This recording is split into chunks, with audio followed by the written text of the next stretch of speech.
안녕하세요. 글로벌 ETF 팀입니다. 오늘은 우리 인류의 역사에서 가장 오랫동안 그 소중한 금속으로 그 가져왔던 금 ETF, ETN 투자 방법에 대하여 소개해드리고자 합니다. 그리고 이제 금도 중요하지만 또 미국 시장에 금과 굉장히 연관이 있는 금강기업 ETF, ETN도 중요합니다. 종합적으로 오늘 금에 대하여 그 소개를 드리고 주제인 금 ETF, ETN 투자 방법에 대하여 설명드리고자 합니다. 세계 금협회 홈페이지에 와 있습니다. 여기에서 금에 관한 사실 그 다양한 정보를 얻을 수 있고 여기 자료를 근거해서 오늘 한번 방송을 한번 제작을 해보았습니다. 금에 대해 먼저 설명하기 전에 그 안전자산에 대하여 설명드리고자 합니다. 안전자산이라는 것은 통상적으로 그 위험자산과 반대죠. 투자자산 또는 위험자산과 반대인데 주가가 떨어지거나 또는 금융위기가 왔을 때 이런 글로벌 경제 위기 속에서도 자산을 보존한다. 이래서 안전자산입니다. 대표적으로 안전자산은 미국 국채, 엔화, 달러, 은이 있지만 정말로 우리가 인류가 오랫동안 그 안전자산으로 진정한 역할을 한 것은 금이다 라고 이렇게 할 수가 있습니다.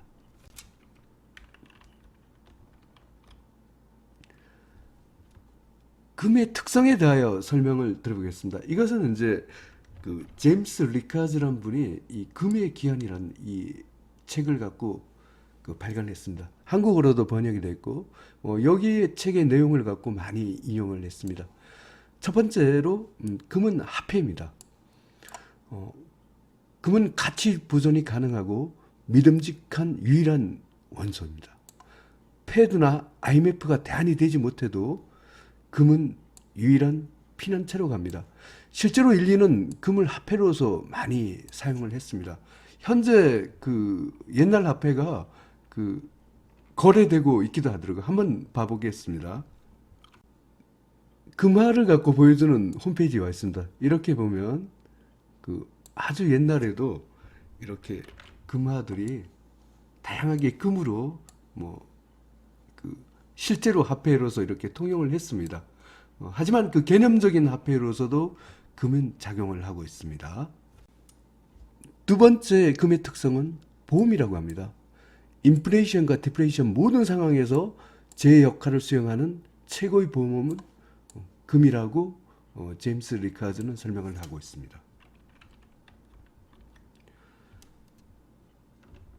세 번째 금의 특성은 금은 변함이 없다는 것입니다. 화폐는 변동하지만 금은 그렇지 않습니다.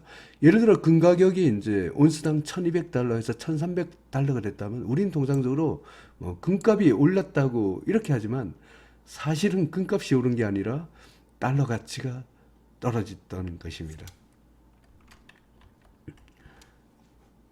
금의 마지막 특성은 금은 탄력적이라고 합니다. 금은 과거에 어떤 인류의 화폐가 붕괴되었을 때도 탄성을 유지하였으며 앞으로의 붕괴도 그럴 것입니다. 현재 비트코인 같은 이런 사이버 머니, 이런 사이버 금융 전쟁 같은 이런 새로운 위협에서도 금은 변하지 않을 것이라고 합니다.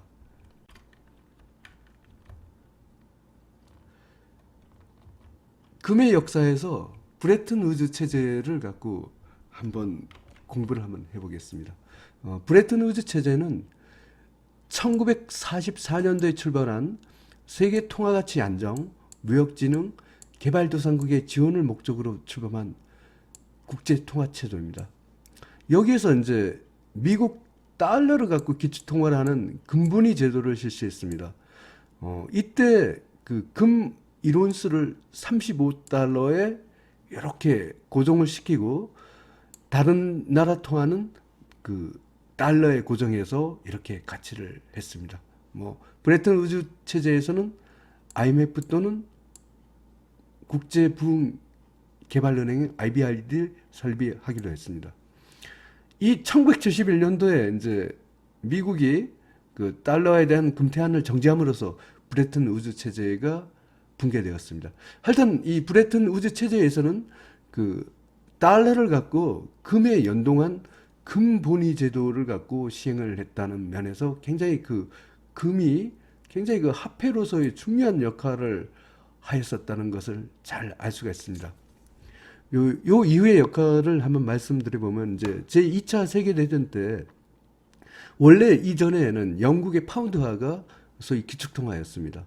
그런데 이제 2차 세계대전 때 이제 미국이 이제 그 연합국에 그 전시 물자를 공급함으로 해갖고 그 다음에 뭐 프랑스라든가 뭐 각국에 있는 유럽 나라들이 그 독일의 침공에 대비해서 그 프랑스 은행 같은 데서 그런 모든 이제 갖고 있던 금을 갖고 일단 미국으로 다 보냈습니다. 이러다 보니까 미국에서 한 2차 세계대전이 끝날 무렵에는 전 세계에서 금이 한 7, 80%를 가지다 보니까 사실상 달러가 기축통화로 되면 브레튼 우즈 체제가 출범하게 되는데요. 어느 순간인가 이제 그 유럽 각국들이 의심을 하기 시작했습니다. 과연 이게 미국 정부에서 또는 미국 연준에서 그 달러를 제시하면 금을 돌려줄까? 그래갖고 이제 프랑스 정부에서 이제 금을 갖고 그 찾기 위해서 그 달러를 주고 이제 금을 찾아왔습니다. 뭐 이러다 보니까 뭐 프랑스를 빌미해서 각국 국가들이 더 의심하면서 계속 이렇게 했다면 그 달러를 제시하고 금을 찾아가기 시작했습니다. 이러다 보니까 미국에서 더 이상 이러하다는 또 금이 바닥을 날 것 같으니까 아예 닉슨이 1971년도에 금태환을 정지를 했습니다. 이러다 보니까 달러가 이제 폭락하게 되었는데요. 미국은 이걸 또 슬기롭게 극복을 했습니다. 왜냐하면 그 사우디아라비아를 잘 이렇게 꼬셔갖고 소위 말하면 페트로달러라 하죠. 모든 원유를 갖고 그 달러로만 거래를 해요. 원유란 것은 이제 소위 말하면 인류가 꼭 써야 될 에너지 아닙니까? 그래서 달러로만 원유를 거래를 하게 해서 오늘날의 이 금하고 연관된 브레튼 우즈 체제가 붕괴됐는데도 불구하고 달러의 가치는 참 계속 유지하고 있습니다. 하여튼 그 기축 통화에서 달러는 금과 굉장히 밀접한 관계가 있습니다. 금 수요에 대하여 설명드리고자 합니다. 이것은 세계 금협회에서 얻은 자료입니다. 가장 많은 분야가 여기 보라색 주얼리죠. 보석에 대한 수요입니다. 그 다음에 이제 금이 이제 화폐로서 기능을 하다 보고 그 다음에 그 안전자산 여러 가지 금융위기 이러다 보니까 그 투자의 목적 예를 들어 그 우리가 이제 금값도 우리가 상승하고 이러죠. 또 상당한 수요를 차지하고 있습니다. 그 다음에 이제 그 금이 사실상의 기축통화라고 이렇게 봤을 때 이 중앙은행이 달러에만 의존할 수 없다. 이래갖고 물론 달러나 미국 국채도 갖고 있지만 중앙은행들이 또 달러를 삽니다. 뭐 우리나라 한국은행도 사고 중국의 중앙은행도 사고 뭐 유럽의 중앙은행도 사고 하여튼 이런 식으로 중앙은행에 대한 수요가 있습니다. 그 다음에 좀 기술적인 테크놀로지 수요도 이렇게 있습니다. 그러면 이제 가장 많은 수요를 형성하고 있는 보석에 대해서 어느 나라들이 한번 수요를 가지고 있는지를 봐보겠습니다. 보석에 대한 수요가 이제 가장 많은 것은 뭐 전 세계에서 뭐 중국이네요. 중국이 가장 많고 인구가 가장 많으니까. 그다음 뭐 우리가 인도 영화 보면 뭐 금이 굉장히 또 많죠. 인도가 이제 그다음이나 이 두 나라가 아마 거의 뭐 보석 수요에서는 절대적인 소비국이다. 이렇게 할 수가 있습니다. 아까 중앙은행의 금 수요에 대해서 이 중국을 갖고 꼭 한번 중요합니다. 현재 그 미중 무역 협상, 무역 전쟁을 겪고 있죠. 그 중국이 사실은 미국 국채의 최대 보유국입니다. 이제 중국이 그 상당히 그 욕심이 있는데 그 달러화에서 좀 벗어나고 그다음에 위안화를 갖고 하나의 그 중요한 어떤 기축통화 뭐 지기에 비슷하게 하려는 이런 노력을 하고 있습니다. 그러다 보니까 이제 현재 기축통화가 달러다 보니까 미국 국채. 이러다 보니까 미국에 계속 의존할 수밖에 없습니다. 그래서 미국의 이 의존도를 줄이기 위해서 중국의 중앙은행이 지금 그 금을 갖고 집중 매집하고 있다는 뉴스가 있습니다. 이거 보십시오. 2019년 1월 달에 1850만 톤이었는데, 현재 그 2020년 1월, 거의 현재가 2019년 10월 말이니까 1948톤. 이게 어마어마하게 지금 중국의 중앙은행이 소위 말하면 금을 갖고 매집을 하고 있다는 거죠. 최근에 저는 금 가격이 갑자기 폭등하고 이럴 때 이 중국의 중앙은행이 혹시 큰 거대한 매집 세력으로 증가하지 않냐 이런 얘기가 있습니다. 이것은 제가 인터넷에서 들은 내용인데 근거는 조금 없는데 중국의 금왕은행이 지금 한 1948만 톤인데 이걸 40만 톤까지 매집한다 이런 얘기도 있습니다. 하여튼 이 중국의 중앙은행이 현재 금 보유량이 적은데 이거를 갖고 세계의 큰 손으로서 작용하고 있는 것 같습니다. 금 생산량을 봐보겠습니다. 역대적으로 계속 인류가 금강을 갖고 개발함으로 인해서 이렇게 꾸준히 증가하고 있습니다. 하지만 그 연간 금 생산량은 그렇게 늘지를 못했습니다. 매년 평균 한 1.4%의 증가량을 보였다고 합니다. 금 생산국을 한번 체크해 보겠습니다. 전 세계에서 가장 금 생산이 많은 1위 국가는 중국이네요. 그 다음 호주, 러시아, 미국, 캐나다, 인도네시아, 페루, 남아프리카 공화국, 멕시코, 가나 순이 되겠습니다. 중국이 물론 금강을 갖고 있기는 하지만 좀 더 이 금 보유량을 늘리기 위해서 최근 뉴스에 보니까 캐나다에 상당히 큰 금강 회사를 갖고 인수하거나 이런 뉴스도 본 적이 있습니다. 이것은 세계 금협회에서 제가 발췌한 금 차트입니다. 브레튼 우주 체제가 붕괴된 게 1970년대인데요. 이때부터 계속 우상향하는 그래프임을 잘 볼 수가 있습니다.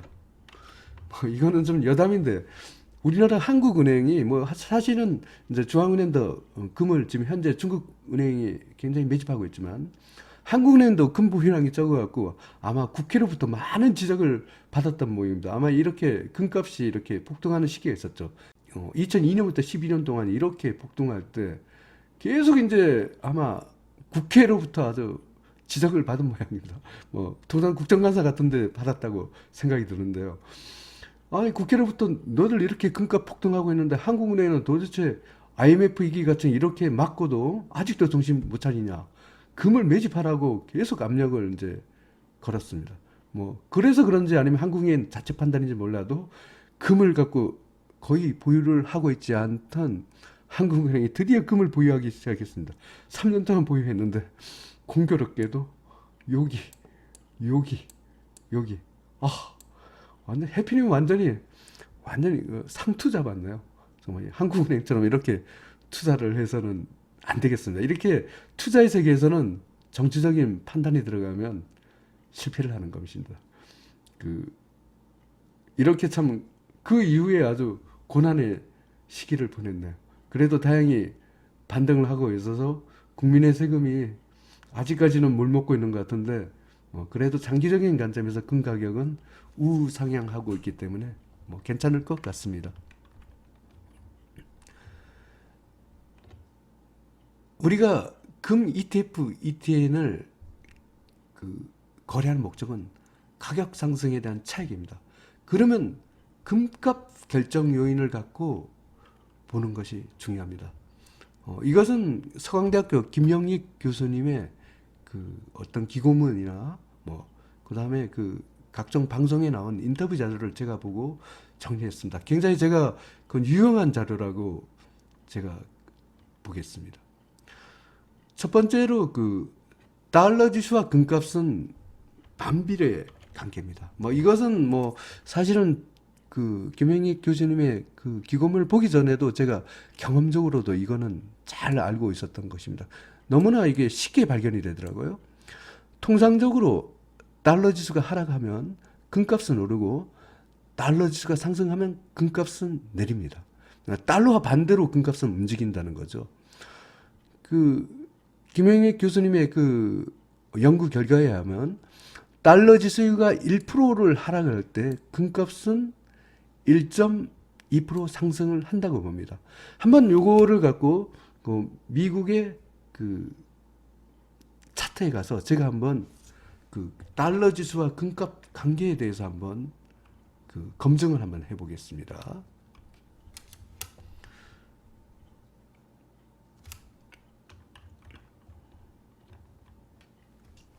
미국 시장에 상장된 ETF를 갖고 검증을 해보겠습니다. 여기 그 바 차트는 UUP라 해서 달러 지수에 대한 그 ETF를 얘기를 하고요. 여기 녹색 선은 GLD라고 해서 금 ETF다. 금 1배 ETF입니다. 이 상관관계를 한번 잘 보겠습니다. 첫 번째로 이제 달러 지수가 이렇게 하락을 할 때 금값은 이렇게 상승을 하였음을 알 수가 있습니다. 이때는 이제 달러 지수가 상승을 했는데 금값도 같이 이렇게 상승을 한 적이 있네요. 뭐 이럴 때는 통상적으로 이제 금리가 인하되거나 통화가 공급되거나 뭐 이럴 시기가 확률이 높습니다. 또 달러 지수가 이렇게 상승을 하였을 때 금값은 이렇게 폭락을 했습니다. 또 달러 지수가 이렇게 하락을 하니까 금값은 이렇게 상승을 하나요. 다시 달러 지수가 이렇게 상승을 하니 금값은 이렇게 하락을 하였습니다. 꼭 100% 일치하는 것은 아니지만 그 달러 지수와 금값은 반비례 관계. 통상적으로 달러가 오르면 금값이 하락을 하고 달러가 하락을 하면 금값이 오른 것을 알고 있습니다. 특히 아주 금과 은은 달러 지수와 아주 직격탄입니다. 달러가 떨어져야지 금값이 오를 확률이 굉장히 높습니다.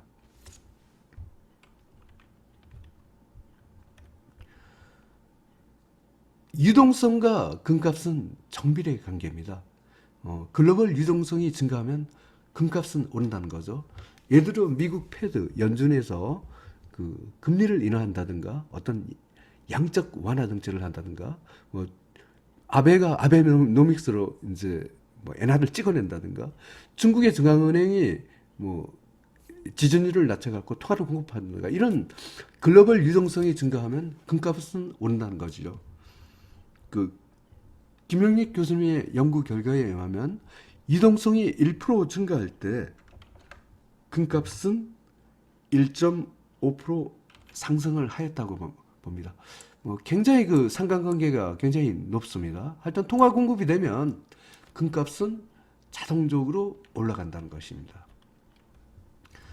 그 다음 물가와 금값도 정비례 관계입니다. 모든 사물은 물가가 오르게 마련이죠. 물가가 오르면 금값도 당연히 오른다는 것입니다. 물가가 1% 증가하면 금값은 한 0.1% 정도 상승을 한다고 합니다. 이렇게 세 가지 금값 결정 요인에 대해서 한번 더 알아봤습니다. 그러면 한번 그 주가와 금 가격의 관계에 대해서 한번 살펴보겠습니다.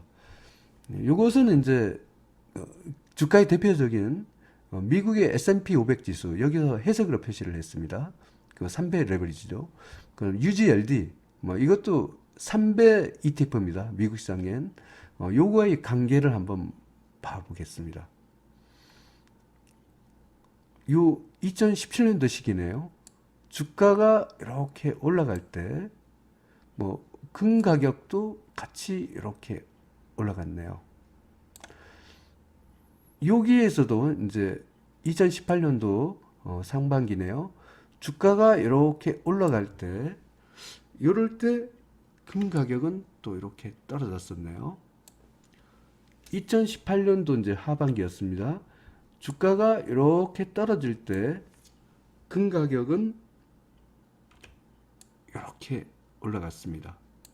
또 주가가 올라갔을 때 금 가격도 같이 올라갔네요. 또 주가가 올라간 시기에 금 가격은 하락을 하였습니다.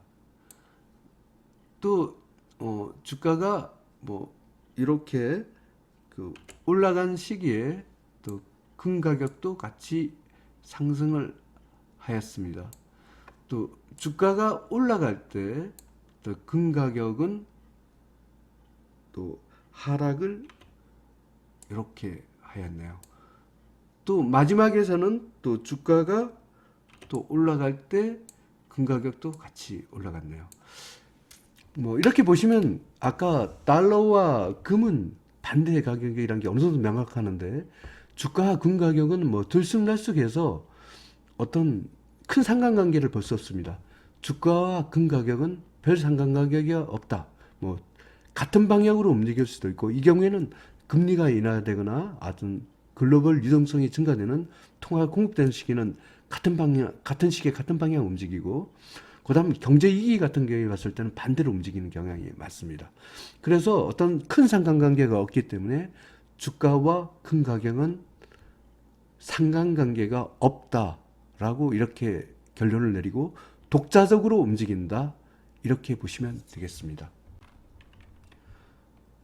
금 선물 가격에 대하여 설명드리고자 합니다. 금 선물 가격과 중요한 것은 다우존스 커머더티 인덱스 EX 레버리지 골드 TR이죠. 이것은 그 S&P에서 발표하는 금 선물 가격 지수를 갖고 이렇게 그래프로 지수를 하한 것입니다. 국내 금 레버리지 ETN의 기초 지수가 되기 때문에 이 다우존스 커머더티 인덱스는 굉장히 중요하죠. 한번 홈페이지에 가서 금 선물 가격과 그 다우존스 커머더티 인덱스 골드에 대해서 한번 봐보겠습니다.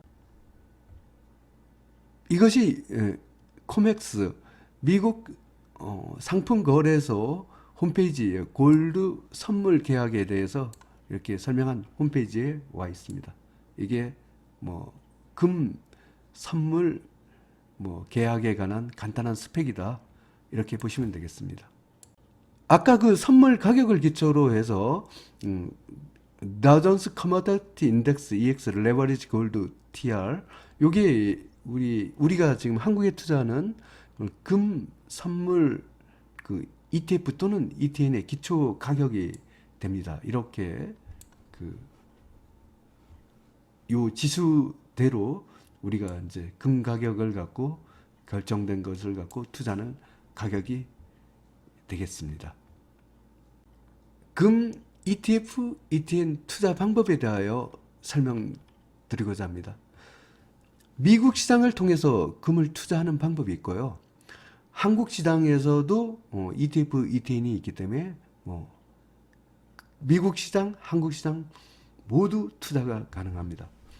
먼저 미국 시장을 통해서 금을 투자하는 방법을 갖고 설명드리고자 합니다. 미국 시장은 정말 ETF가 어마어마하게 많죠. 특히 금 같은 경우에 3배 레버리지죠. 한국 시장이 없는 거죠. 그 다음 2배, 1배가 모두 다양하게 있습니다. 특히 미국 시장에는 한국 시장에 또 없는 또 하나가 있는데요. 금도 중요하지만 이 금강기업 ETF, ETN이 중요합니다. 왜냐하면 이 금값보다도 금강기업 주가가 더 탄력성이 굉장히 좋더라고요. 통상적으로 이제 금강기업 주가는 금값과 거의 비례관계를 가진데 뭐 100% 같지는 않습니다. 한 80 내지 90%가 같은 방향으로 움직이고 가끔가다 금 가격하고 금강 가격하고 엇박자가 나는 경우도 있습니다. 미국 시장에서 이제 금 ETF, ETN을 투자하는 방법은 국내 증권회사의 해외 주식 계좌를 개설하고 미국 시장에서 UGLD, 금 3배 레버리지죠.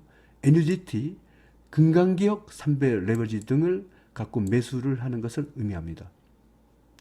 미국 시장의 장점은 3배 ETF, ETN이 있고 금강기업에 대한 ETF, ETN이 있다는 것이 굉장히 그 장점입니다. 단점은 수수료가 0.1%로 거래 비용이 좀 많습니다. 한국은 0.015%인데 수수료가 거의 7, 8배 비싸다 이렇게 보시면 되겠습니다. 미국 시장에서 뭐 사는 것은 아주 간단합니다. UGLD 금 3배 레버리지죠. 이렇게 사면 되겠습니다. 나는 금보다도 더 탄력성이 높은 금강기업 레버리지를 한번 사보고 싶어. 이러면 NUGT. 아까 본 금값 올라가는 것보다 이 NUGT 올라가는 게 더 상승 각도가 가파르죠. 이 하락할 때도 그렇습니다. 뭐 이걸 갖고 사시면 되겠습니다. 한국 시장에서 금 ETF, ETN 투자 방법에 대하여 소개해 드리겠습니다. 한국 시장에서도 뭐 2배와 1배가 다양하게 많습니다. 그 원자재에서도 뭐 한국 시장을 통해서 금을 투자하는 것은 별다른 부족함을 느끼지 않습니다. 이것은 이제 국내 주식계좌로 킨덱스 골드 선물 레버리지 가로고 합성 H 또는 신한 레버리지 금선물 ETN, 삼성 레버리지 금선물 ETN 가로고 H 등을 매수하는 것을 의미합니다. 뭐 요거는 ETF고 뭐 뒤에 두 개는 ETN이 되겠습니다. 한국 시장의 장점은 수수료가 너무 저렴하다는 거죠. 0.015%면 거의 미국의 10분의 1 수준입니다. 그래서 뭐 거래 비용에 대해서는 거의 없다나 뭐 이렇게 금 자체를 갖고 투자하는 것은 뭐 한국 시장에 투자를 해도 상당히 괜찮습니다. 다만 단점은 그 금강기업에 대한 ETF, ETN이 없습니다. 뭐 한국에 금강기업이 없다 보니까 이런 현상이 있는데요. 사실은 그 금보다도 이제 금강기업 주가가 굉장히 탄력성이 높기 때문에 굉장히 좀 스릴이 있습니다. 한국 시장에서 뭐 금 ETF를 사는 건 간단하죠.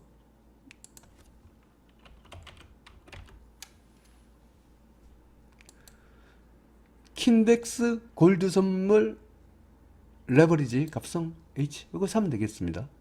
나는 한번 ETN 쪽으로 사고 싶어.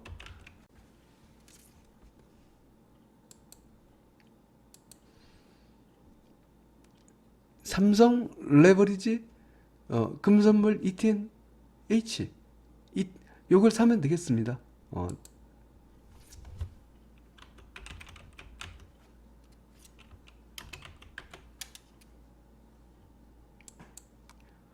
신한 레버리지 금선물 ETN 요걸 이렇게 사면 되겠습니다. 오늘의 주제가 되겠습니다. 금 ETF, ETN에 대하여 설명드리겠습니다. 먼저 3배짜리입니다. 3배짜리는 미국 시장에 가서 사셔야 됩니다. UGLD 금 3배 레버리지요. 이건 미국 시장에 가서 사시면 되겠습니다. 2배짜리는 한국 시장에도 있습니다. 킨덱스 골드 선물 레버리지 가로가 합성 H, 신한 레버리지 금선물 ETN, 삼성 레버리지 금선물 ETN 가로고 H 등이 있습니다. 뭐 2배짜리 레버리지 방향으로 금 ETF, ETN이 3개나 있기 때문에 한국 시장에서도 금 투자를 갖고 ETF 또는 ETN 하는 것은 아무 지장이 없습니다. 비교적 그 거래량도 뭐 잘 되고 있습니다. 이 3개 다 상당히 좋습니다. 1배짜리는 미국 시장에선 GLD가 있고요.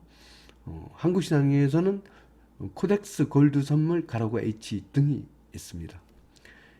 인버스 뭐 금이 맨날 오르기만 하는 건 아니죠. 예를 들어 미국의 그 패드에서 뭐 기준금리를 인하한다든가 인상한다든가 이럴 때는 금값이 또 폭락합니다. 그럴 경우에는 그 인버스를 갖고 사야 되겠죠. 3배 인버스는 미국 시장에서 DGLD가 있고요. 한국 시장에서 이베 인버스로 킨덱스 골드 선물 인버스 EX, 신한 인버스 EX 금선물 ETN, 삼성 인버스 EX 금선물 ETN 가라고 H 등이 있습니다. 한 배짜리로는 인버스로 코덱스 골드 선물 인버스 가라고 H 등이 있습니다. 금강기업 ETF, ETN에 대하여 소개해드리고자 합니다. 이것은 한국 시장에서는 살 수가 없고요. 미국 시장에 직접 가서 사셔야 됩니다. 3배 금강기업 레버리지 ETF로는 미국 시장에서 NUGT가 있습니다. 굉장히 주가 탄력성이 아까 UGLD보다도 더 주가가 많이 오르고 상승 때 또 빠질 때도 더 많이 빠집니다. 한 배짜리는 GDX가 있고요. 인버스로는 세 배짜리가 DUST가 미국 시장에서 살 수 있습니다. 오늘은 인류의 역사에서 가장 중요한 금속이죠. 금 ETF, ETN에 대하여 소개해드렸습니다. 아까 앞에 그래프에서 보셨다시피 금이 굉장히 안전자산으로 많은 역할을 하고 결국은 궁극적으로 금도 이제 주가처럼 오래 보면 우상향을 하였습니다. 그리고 이제 특히 주가가 하락할 때 이렇게 금이 또 같이 상승함으로써 어떤 해칭하는 안전자산 역할도 많이 했었고요. 또 인류는 또 금은 또 화폐로서의 기능, 또 굉장히 금융위기 이럴 때 기능을 해서 금은 어떤 하나의 해치 수단으로서 많은 투자의 관점에서 우리가 ETF, ETN 투자자라면 반드시 꼭 포트폴리오의 일부로서 가져가는 것이 좋습니다. 오늘은 금 ETF, ETN 또 금강기업 ETF, ETN에 대하여 소개해 드렸습니다. 글로벌 ETF TV 시청자 여러분께서는 오늘 금 ETF, ETN 정보를 잘 활용하여 많은 수익을 얻으시길 바랍니다. 감사합니다.